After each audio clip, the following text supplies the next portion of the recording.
What's good, baby? It's The Bridge with Kyle Santillian, where we bridge the gap on all things hip-hop, present and past. And today on The Bridge, very special guest representing the DMV and representing all of hip-hop in an amazing way. Wale is in the building.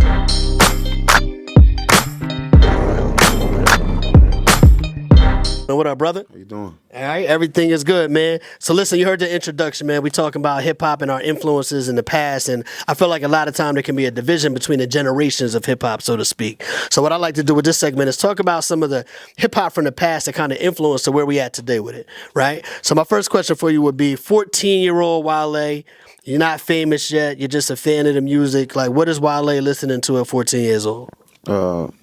Backyard Band. Okay. A lot of Cash Money, No Limit, Jay-Z, Naughty by Nature probably. Ooh. Mace. Okay. Mace and Cameron. Yeah. Mace, I think Harlem World was the first album I probably bought. I was literally going to ask you, what was the first album you spent your own money on? I think it was Harlem World. Harlem World. Or no, it might have been Camp Low.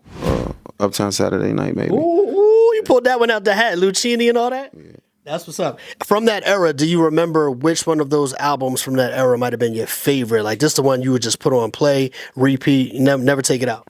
Harlem World was probably one of them. Reasonable Doubt. Like, when I got a little older to understand what he was talking about, Reasonable Doubt was like that.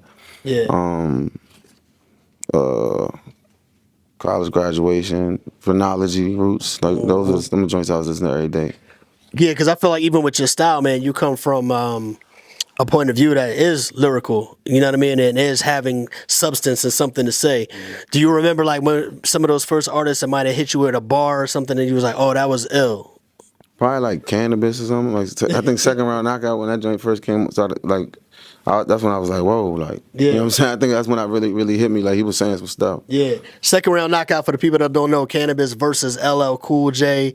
Second Round Knockout was a diss record where he came at LL, but then LL came back with the verse on 4, 3, 2, 1. A lot of people thought that was unfair because he got a chance to hear Cannabis's verse first and then did his thing. They both did their thing on that joint. But I just know as a little kid hearing that, like I was like, oh, like I understood the concept of like a beef on wax. Like that was the first time I was exposed to that, to my knowledge. You know what I'm saying? Like I didn't really understand the Biggie and Pac jump because I was like too young, but like I understood the Cannabis and LL. Like yeah, for sure.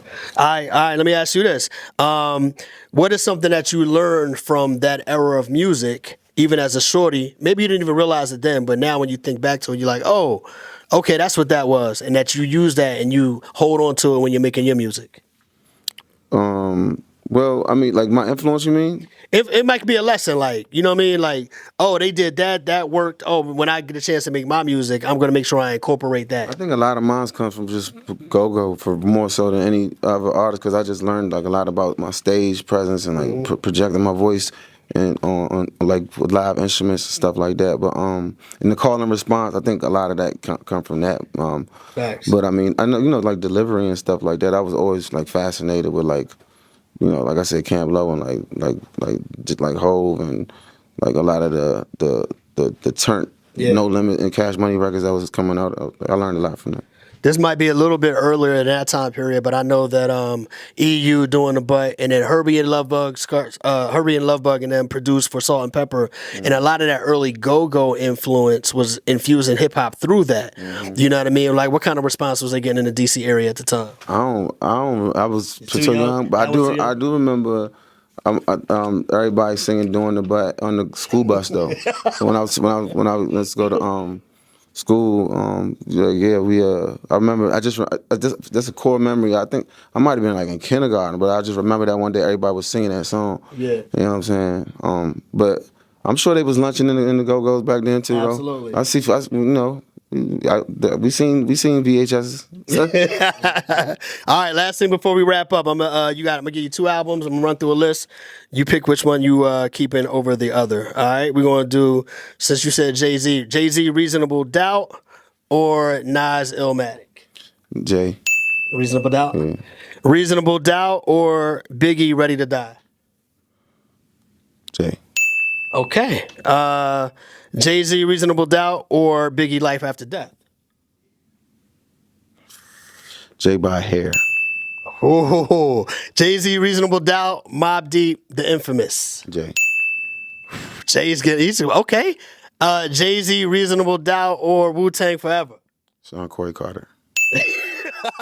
I think at the end of the day, Wale is going with Jay-Z. This is one of your greatest influences? Yeah, I mean, yeah, and that ain't just because, like, you know, when I dropped out of school, like, he signed me, you know, so it's like a little bit of that, but I just the way he is with the craft, like, he's just a different breed. Like, yeah. I think Biggie right there, but I mean, Jay had more time to evolve, so, you know. No doubt. Yeah.